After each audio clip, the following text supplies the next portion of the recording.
Hymn number 344. 344.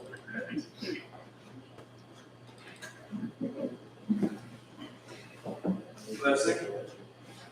Low in the grave he lay, Jesus my Savior, waking upon he lay, Jesus my Lord. And from the grave he arose, with a mighty triumph for his foes.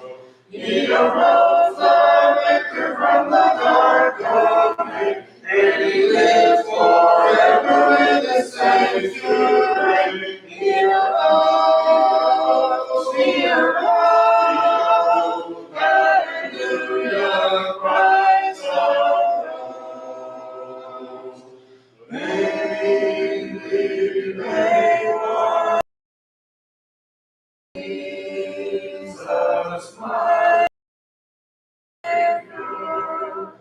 Vainly they seal the dead. Jesus, my Lord. Up from the grave he arose, with a mighty triumph for his foes. He arose the victor from the dark domain, and he lives forever with the saints to reign. He arose, he arose, hallelujah, Christ arose. Death cannot keep his reign. Jesus, my Savior, he tore the voice away. Jesus, my Lord. Up from the grave he arose, with a mighty triumph for his foes. He arose a victor from the dark domain, and he lives forever with the saints to reign. He arose, hallelujah, Christ arose.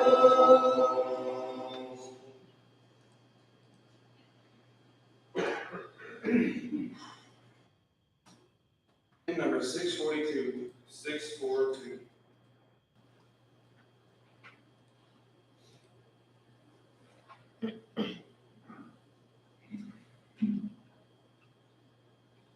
Listen. Brightly beams our Father's mercy from his lighthouse evermore. But to others he gives the keeping of the lights along the shore. Let the lights be burning, send a gleam across the way. Some poor fainting, trembling Savior, you may rescue, you may save. But good night, the sinners said, go, loudly angry billows roar. Eager eyes are watching, longing for the lights along the shore.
it's bad when people are yawning before you can get started.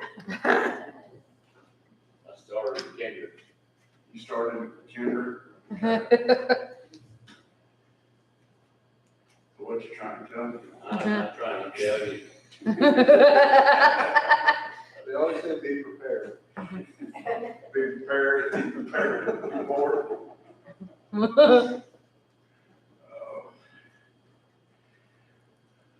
So, earlier asked what the lesson was about. Y'all got any ideas? From the songs? Shipwreck. You're cheating. Yeah, we're gonna be shipwrecked.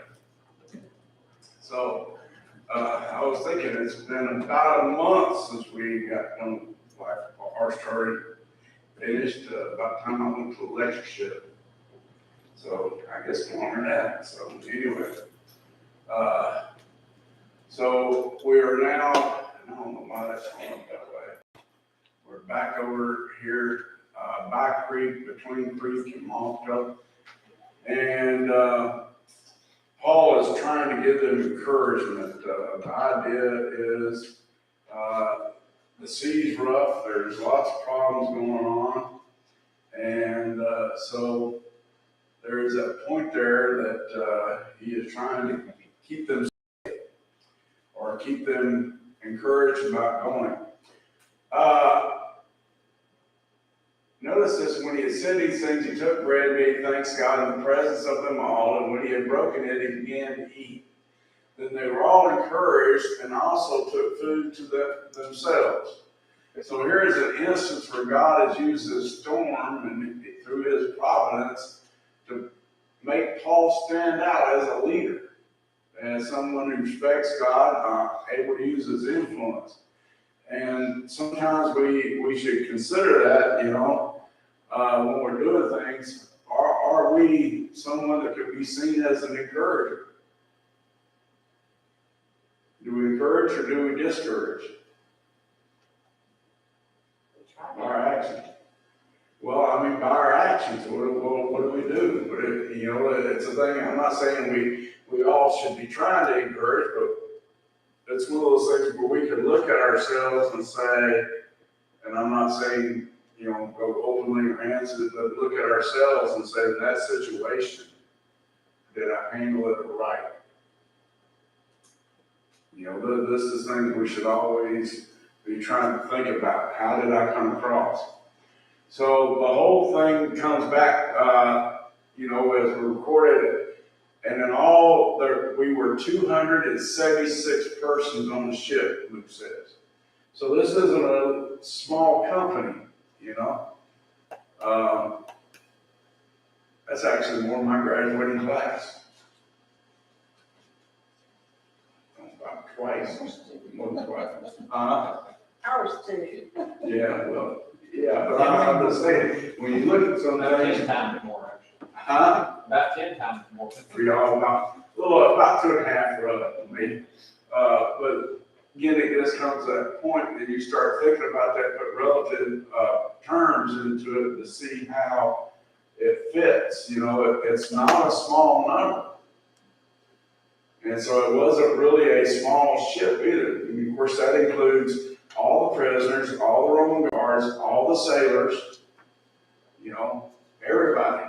Now here's the thing, so when they had eaten enough, they lightened the ship and threw out the wheat into the sea. Why do they do that? Lighten the load. Lighten the load. Less chance of having a problem. So when it was day, they did not recognize the land, but they observed a bay with a beach onto which they had planned to run the ship if possible. And they let go the anchors and left them in the sea, meanwhile loosening the rudder boats, and they hoisted the mainsail to the wind and made for shore. What's that point about loosening the rudder ropes? So they would have control of the rudder. So they could have, so if they had to steer, they could steer. Just that point, instead of having it trying to go a straight line, it may not be able to go that in a storm. And so before that, they had an anchor trying to keep it steady. And so now they're running the deal. This is the point. But notice what he said, Luke recorded, to strike a place where two seas met, they ran the ship aground, and the prow stuck fast and remained immovable. But the stern was being broke up by the violence of the waves. So here they are, they're stuck on here. One part's not moving, but it's being tore up in the back. And the soldiers' plan was to kill the prisoners, lest any of them should swim away and escape. Okay? What happens to our prisoners if they kill them all? What had Paul told them from the beginning, or from the beginning of the storm? That when the sailors tried to escape, he told the centurion, don't let them escape. We won't lose any life. No one will lose their lives. But if you let them escape, we'll all perish. And so they kept them there. And now their answer is, well, we don't want to be held responsible if they escape. That's what it comes back to. If they escape, if they survive and get away, those soldiers are being held straight. But notice, the centurion wanted to save Paul, kept them from their purpose. Who influenced the centurion?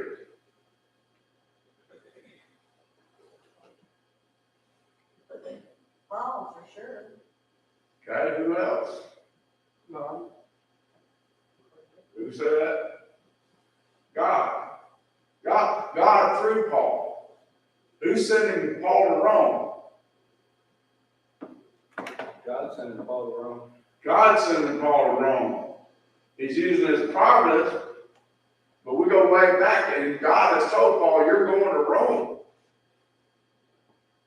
The Lord appeared to him and told him, when he was in prison Caesarea, you're going to testify to me in Rome. Now, it's interesting. In Romans, when Paul writes to them, he says, I'm longing to come to you. Well, that's like a year or two before, probably about 2 years before. So now here he is coming. You ever hear somebody say, be careful what you wish for, or careful what you pray for? Because it may not be the way you want it. But Paul's going to deal with that. The answer to that hope that he sends to them, he's getting. And notice, and the centurion commanded those who could swim should jump overboard first and get to land. And the rest, some on boards and some on part ship, and so it was they all escaped safely to land. Okay? So what's going to be the first thing the soldiers do? Gather them up. Gather them up. Gather them up. If they couldn't swim, it wasn't going to be hard. Because they're going to come ashore on those boards. Okay, you go over here. You know. And if they did swim in that kind of tempest, how hard is it going to be? They're going to be kind of wore out, aren't they? Yeah. So here we are. We're gone from Crete to Malta. How is that here? Oh, man, you know, that's so much better view back there than it's almost transparent back here. So, most translations today refer to it as the island of Malta. Melita is the old King James. I don't know what the difference is, but I put both up there. And we find that the people were very hospitable. You know, Luke begins and says, now when they escaped, they then found out that the island was called Malta. And the natives showed us unusual kindness, for they kindled a fire and made us all welcome because of the rain that was falling because of the cold.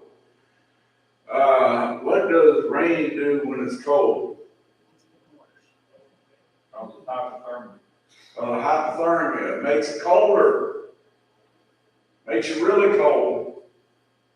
And so they were very kind and they kindled that fire. Luke is very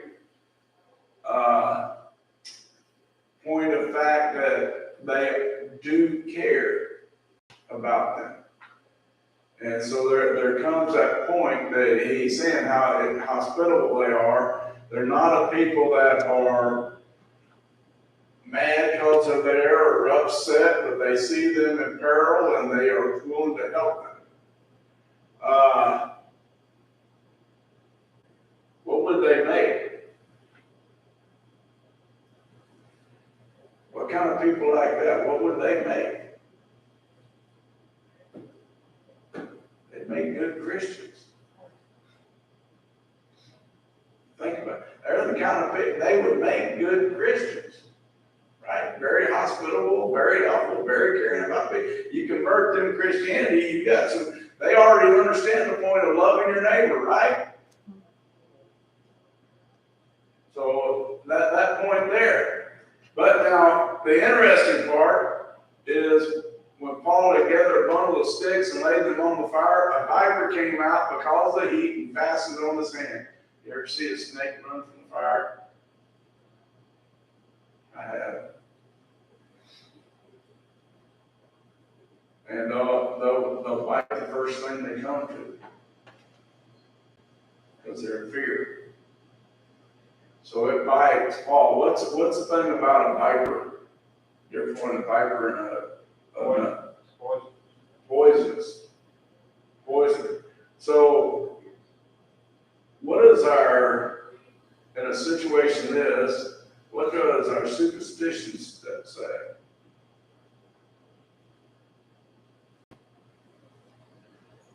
Kind of like when you see that guy driving recklessly, speeding and everything, and then you see that cop catch him, what do you think? He got what he deserved.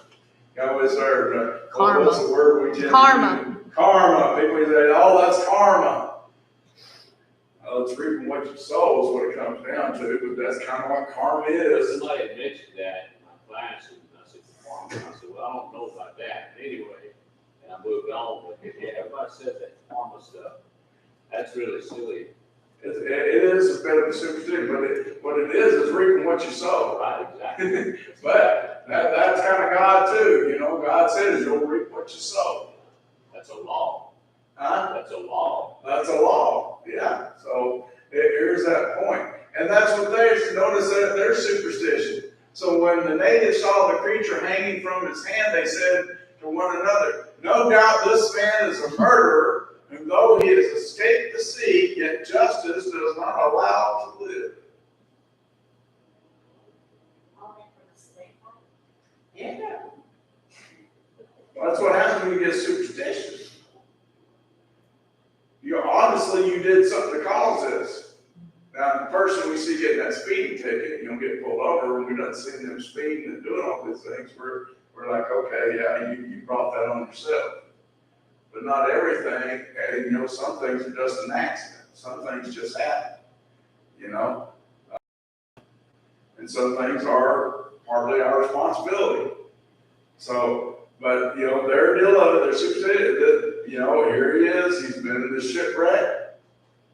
He's managed to get to shore. He's put this wood on the fire and a snake in the fire. So, justice. Justice is being served. There had to be a reason for that justice. That's why they concluded he was a murderer. But notice, but he shook off the creature into the fire and suffered no harm. However, they were expecting that he would swell up or suddenly fall down dead. But after they had looked for a long time and saw no harm come to him, they changed his mind and said that he was a god. You gotta go back. Oh, well, here, what would people say today? Might be living right. Not be living right. Okay, what would be the first conclusion people would say? Come on, come on. Huh? Faith. Faith? Faith. Faith. F-A-K-E. F-A-T-E, faith? F-A-K-E. Oh, faith. Faith. Yeah. Oh, it must not really been a Bible. It was real. Must not have been poisonous. Yeah. Yeah, you're probably right there. Or they'd say, look at that miracle. Yeah, that's the one that's, Wasn't this done to fulfill a prophecy? brakes, hold on. Put on your brakes. Coast a little bit. We're almost there. But it reminds us of something, and it's good to teach this point. But it points out to the idea of them, they knew something miraculous had happened. Okay? And that's what we want to think about, because he should have died. He should have at least started swelling up and gotten sick. Didn't fit their paradigm. And it did not fit their paradigm, so they changed. Now, we'll go back to Mark 15, what Mark writes. And he said to them, go into all the world, preach the gospel to every creature. He who believes and is baptized will be saved, but he who does not believe will be condemned. And these signs will follow those who believe. In my name they will cast out demons, they will speak with new tongues, they will take up serpents. And if they drink anything deadly, it will by no means hurt them. They will lay hands on the sick and they will recover. Now, if you go through the New Testament, you find people speaking in tongues. How'd they get that? Huh? Laying on the apostles' hands. Laying on the apostles' hands. All of this is talking about people who would receive a gift from the Holy Ghost who's laying on the apostles' hands are the apostles themselves. If you search out the New Testament, you'll find a lot of people that were healed. You'll find a lot of people that spoke tongues. You find anywhere anybody drinking poison and lived. Not saying it didn't happen, but it's not recorded. Okay? Now here's the other point. How about the serpents? Let's go back and look at that. They will take up serpents. And the indication, and if they eat anything deadly, it will by no means hurt them. The indication is those serpents, if they bite them, will not harm them. Okay? It's an interesting translation we make there. They will take up serpents. How many people do you find being snake handlers in the New Testament Christians?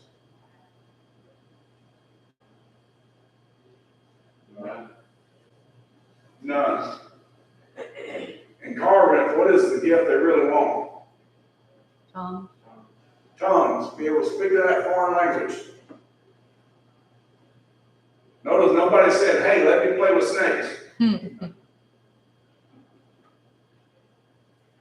How many recordings we have of anyone getting bitten by a snake and surviving? Just this one. So what does that tell us about these people that want to play with these snakes? They're off the rock. Yeah. They're off the rock. They're off their rock. They're off their, okay. I understand some people, these non-poisonous, I can understand that a little bit. That's not me. You know, that's like one time I was preaching on Moses when God was telling him to go to people and he turned his rod into a snake and Moses ran from him. That part I understood. Then God told him to take it by the tail. And so Moses grabbed it by the tail and it turned back into a staff. That would not be me. Or I'll get this stick over here. This will work just fine. That would be me. You know, I understand. I'm always going to think that thing can turn into a snake at any time, and I don't want it. That would be me. Okay? But here's the point of that. What do they really do when they take up these serpents? And you notice none of them ever drink any poison. They play with these rattlesnakes. Okay, most of them are in the West Virginia area.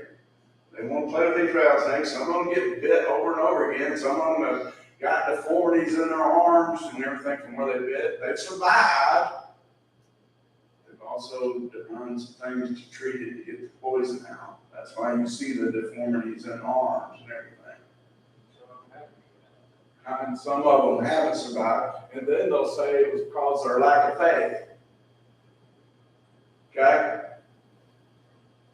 You ever hear what Jesus told the devil when he wanted him to jump off the pinnacle of the temple?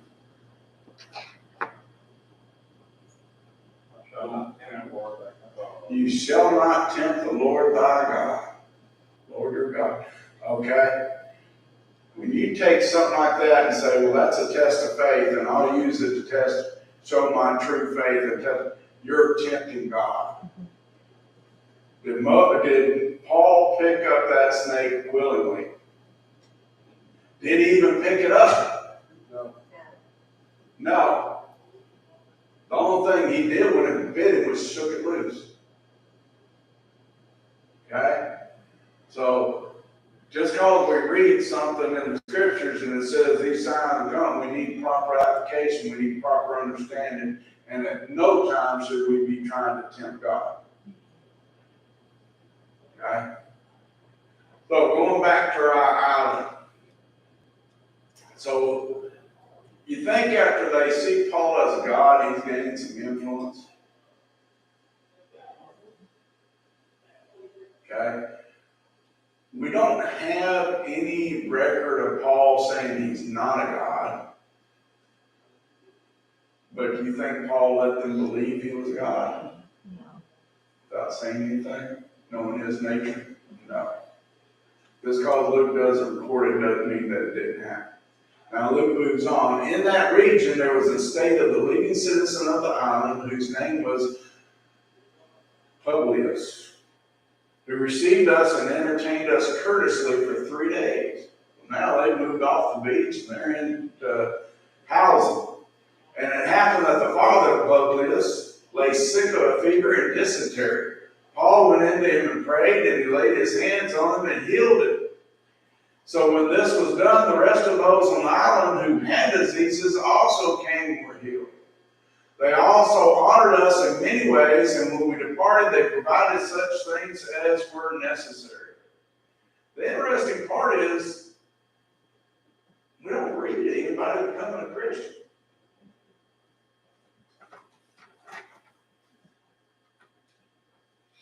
And surely Paul preached the gospel to them. Surely he did. Okay, so there might have been a few, but God be trying to tell us by not recording those who became Christians.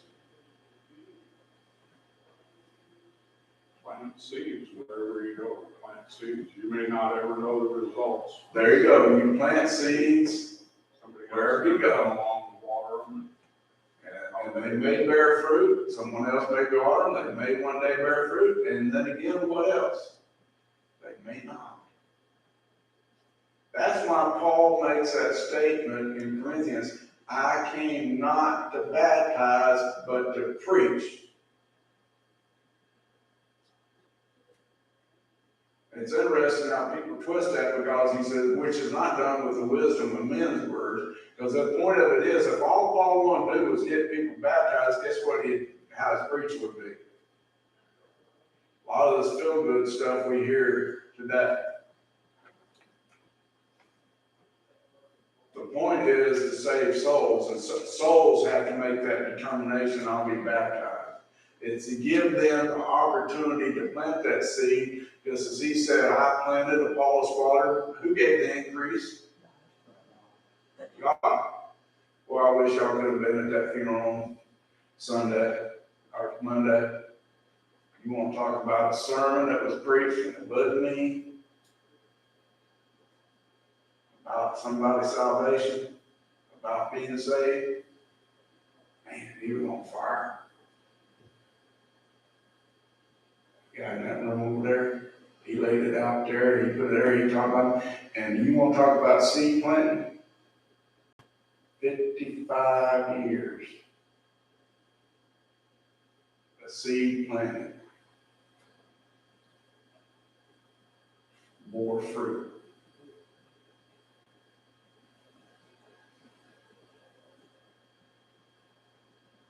There's our point. Plant the seed. Other people had a role in it. The seed's got potential and power. It does. And you never know when it's going to bear fruit. And that's the reminder. Because we always plant the seed. They're our responsibility in what they do with it. We're just responsible to plant it and water it wherever we can. So these people obviously saw them as somebody who was deserving their help. They provided things of necessity. Whether or not they ever became, who knows? God knows. And he just reminds us to keep on doing what we're supposed to be doing. Okay, so now we get to Rome. So they're there for 3 months, waiting for a ship. We sailed the Alexandrian ship, whose figurehead was the twin brothers, which had wintered at the island. Who are the twin brothers? Do you know?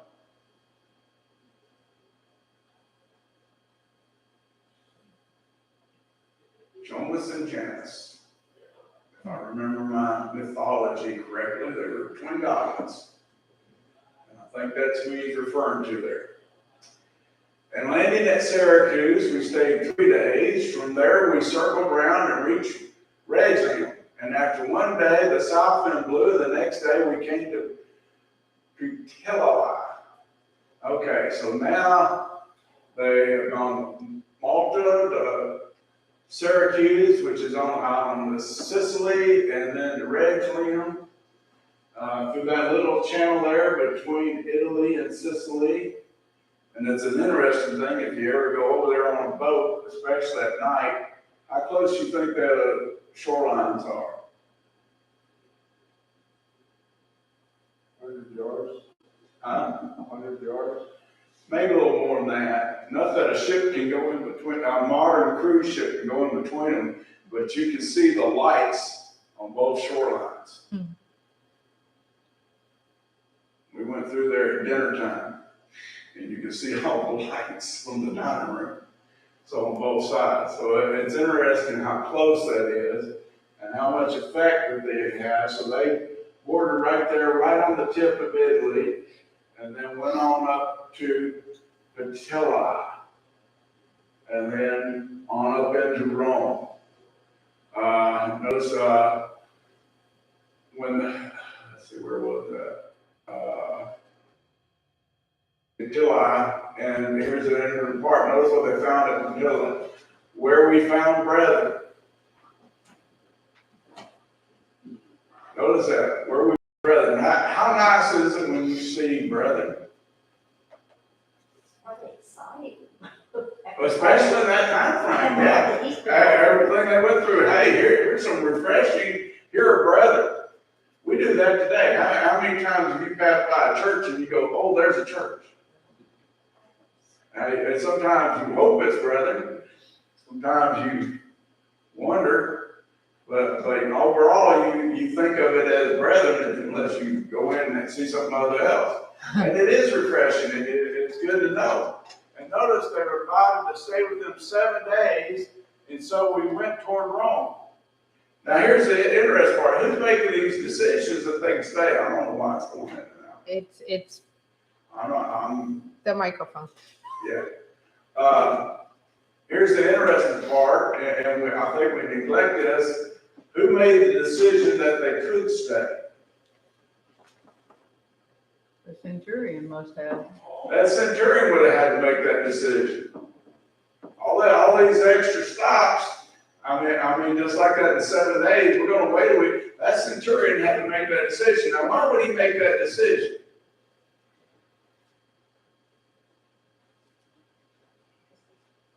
Same reason he made that decision on the ship. He was protecting or wanted to do for Paul. He wanted to do for Paul. He realized Paul's reason we're alive. He's seen the things that are going on, and so he's giving him a little extra liberty. I know, I'm going to move over here. It has nothing to do with that.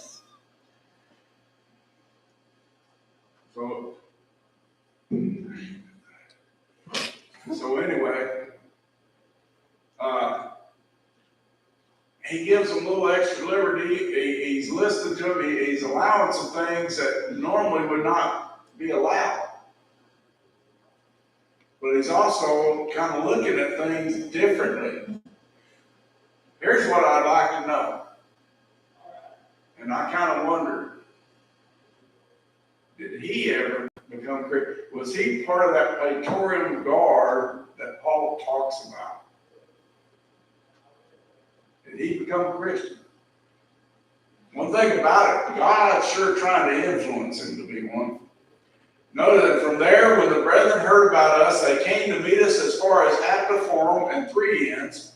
And when Paul saw them, he thanked God and took courage. Now, where does he say from which brethren are these? Any idea? These would be the ones that came from Rome. Let's see, let's get our map. I thought I had it up there. Okay. You see Rome right up there at the top. And Tresparis in the form of Apollos. That's where they came down to meet him. So when you see that, think about it, that they made a little journey, 3 Inns, what it translates in English.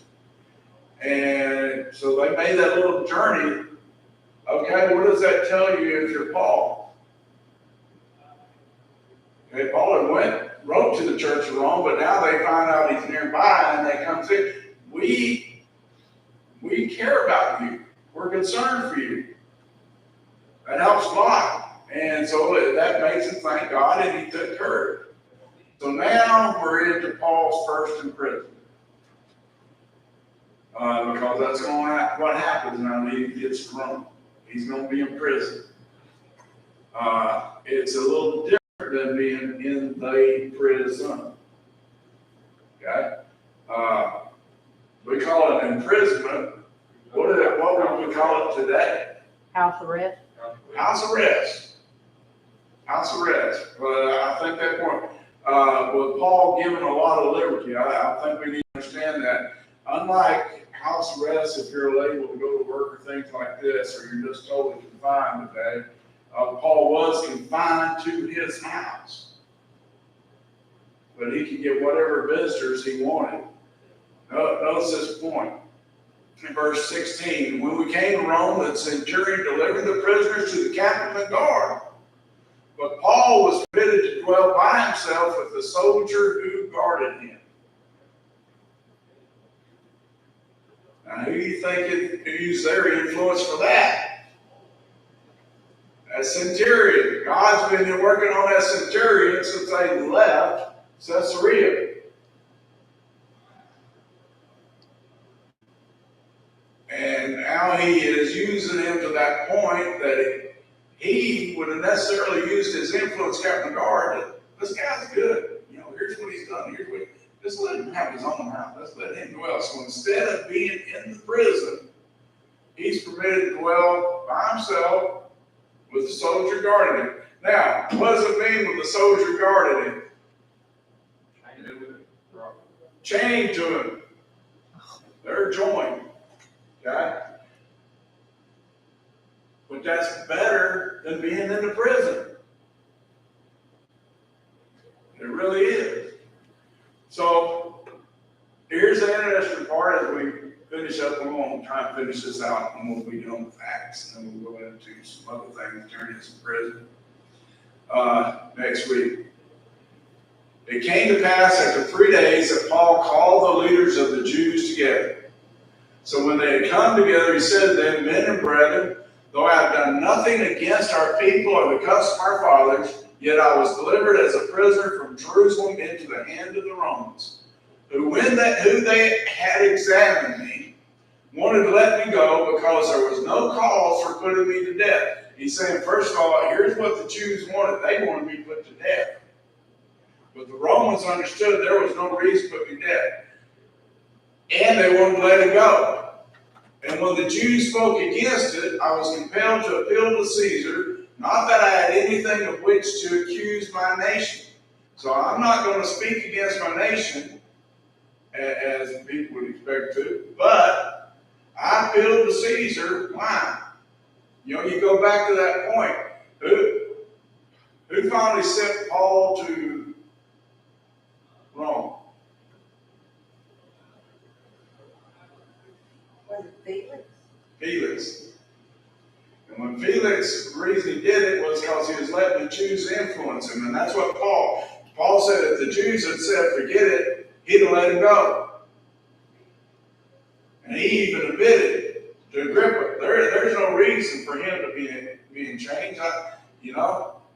kind of going, I messed up. Okay? Festus knew it too. For this reason, therefore, I've called for you to see you and speak with you, because the hope of Israel I'm bound with this chain. Then they said to him, we neither received letters from Judea concerning you, nor have any of the brethren who came reported or spoken any evil of you.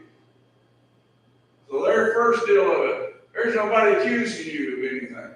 We've got no letters, we've got no evidence, nobody's come to us complaining. Okay? What happens when you go to court and you got no accusers? Dismissed. Ends up dismissed. Okay? But we desire to hear from you what you think, for concerning the sect, we know that it is spoken against everywhere. Who's it spoken against by? Jews and pagans who refuse to believe, but mainly Jews. So they know that. So that's their first meeting. No, so when they had appointed him a day, many came to him at his lodging, to whom he explained this and solemnly testified of the kingdom of God, persuading them concerning Jesus from both the law of Moses and the prophets, from morning till evening. Okay, now if y'all ever think I am long-winded, I had yet to preach from morning to evening, or even from till midnight. So, and some were persuaded by the things which were spoken, and some disbelieved. What's the result of preaching? Some will be, some won't be. So when they did not agree among themselves, they departed after Paul had said one word. I want you to stop just for a moment, and I want you to think about this. What is the worst decision you can make concerning your salvation? Don't say no, but concerning what you're going to do about your salvation when you have been persuaded it's true. Procrastinate. Procrastinate, that's one. Here's one. Look. Let your decision be decided by what other people do. Huh? Peer pressure. Peer pressure. This is what they did. When they did not agree among themselves, they all departed. So we can't reach an agreement, so if they're not going to do it, we're not. Okay? You're going to be lost because somebody else chose to be lost.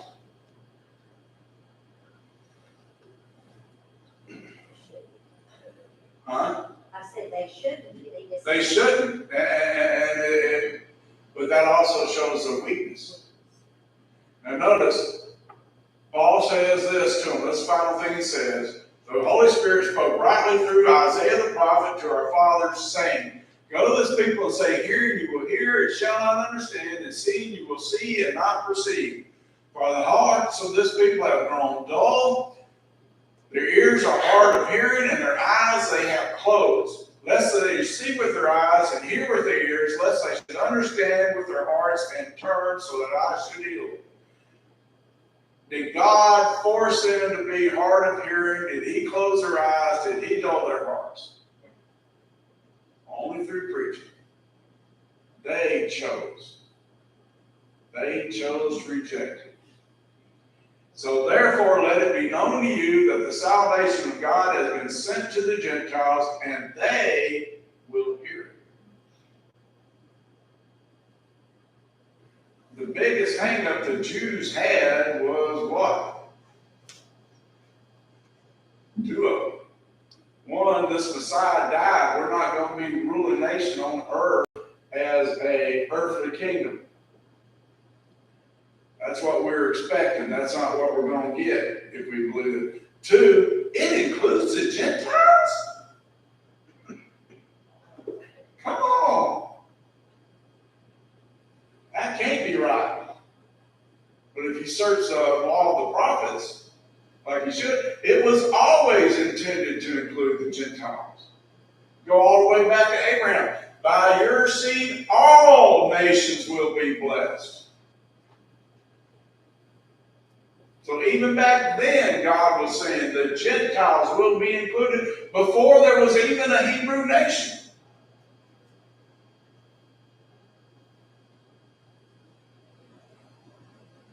So when he had said these words, the Jews departed and had a great dispute among themselves. And I think about that point, that how they had that great dispute, and out of that fear of dispute, and the Lord says, outside are the fearful. That's exactly what went on. Fear to speak up, fear to change because of what others may think, fear to act. That's what he's talking about there, being afraid to act. What other people may say, speaking up, changing, become a Christian, all those things because of peer pressure or because of what other people may think. It's the same fear. So notice Luke closes, Paul dwelt 2 whole years in his own rented house and received all who came to him, preaching the kingdom of God and teaching things which concern the Lord Jesus Christ with all confidence, no one forbidding him. So here Luke in his letter to his second letter to Theophilus. This is where he ends. He kind of makes a summary of 2 years. So that's where we're going to stop tonight.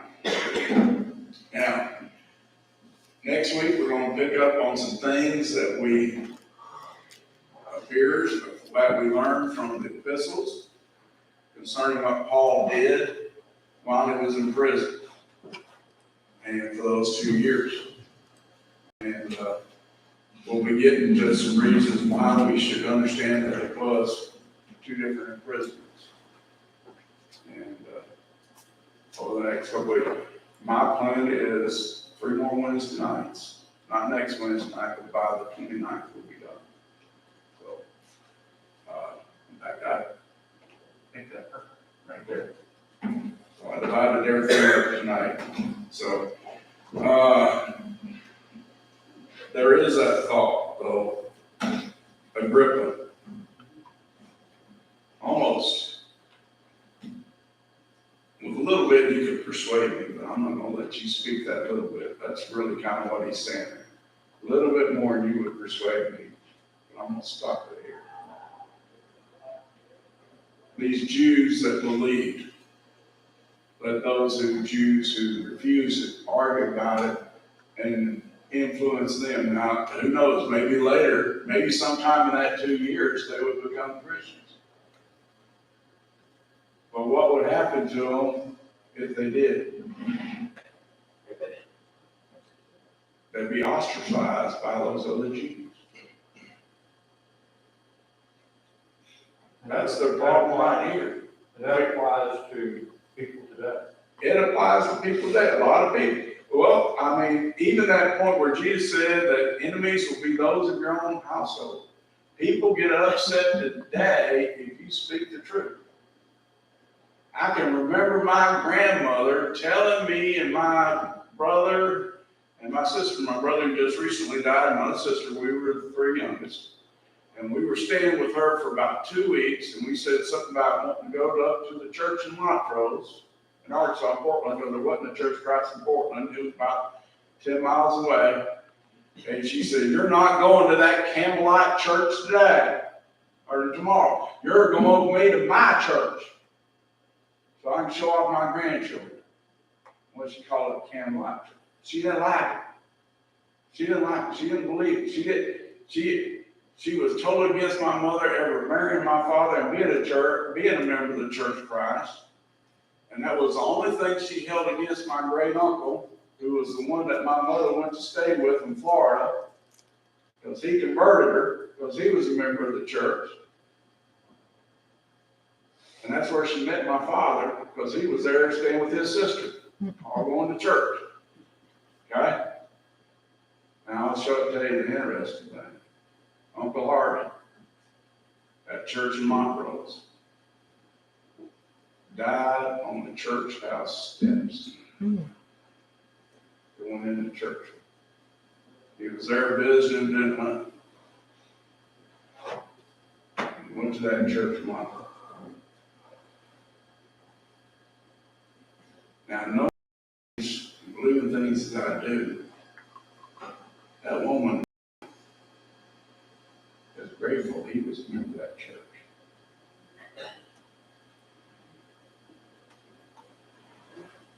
And all I wish she'd listened to.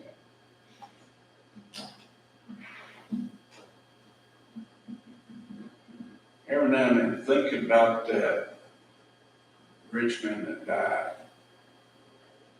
the only comfort he realized he could ever have was his brothers not being there.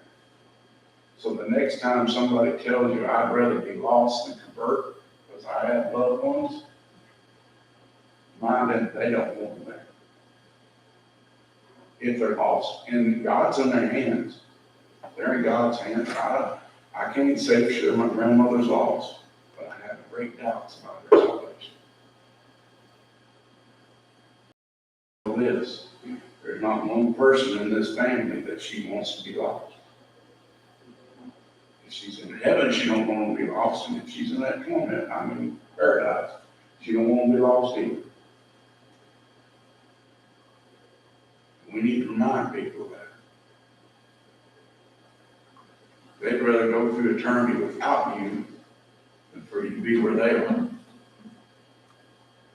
Well, it might be. And you can't even say for sure they're there. But on the other hand, you can't say they're in heaven, they're in paradise either. Because they've created to die by their belief, by their disobedience. Pray there's some point of understanding that God knows about that we don't. But only He can make that exception. We can't. Invitation song? 463. 463. Let's stand and sing.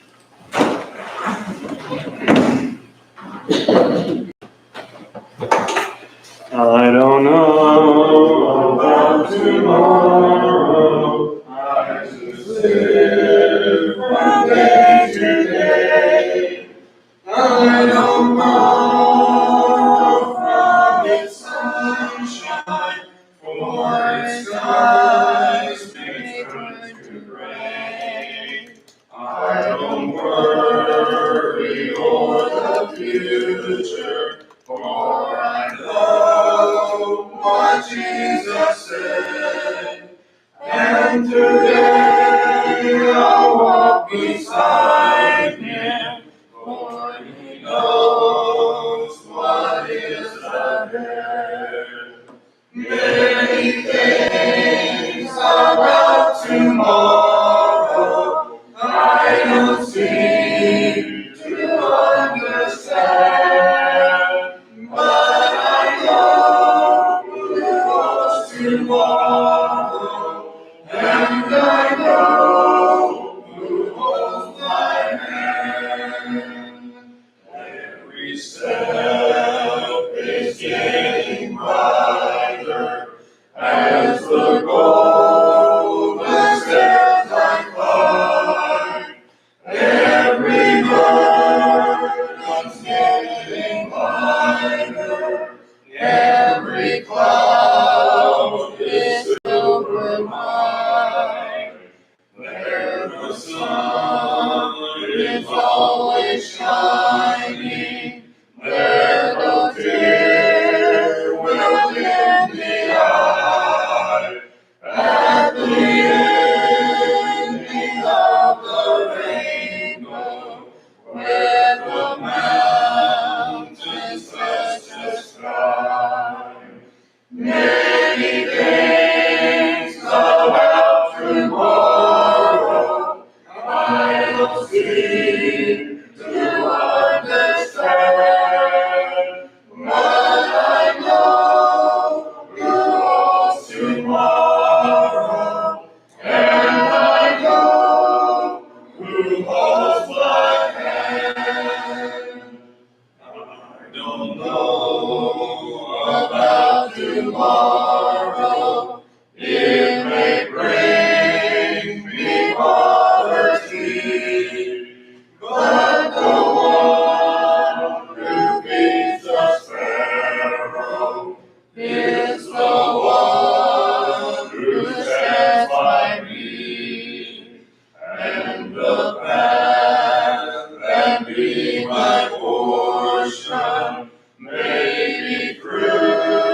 tomorrow, and I know who holds my hand. Brother Wayne, can you lead us in closing prayer? Let us pray.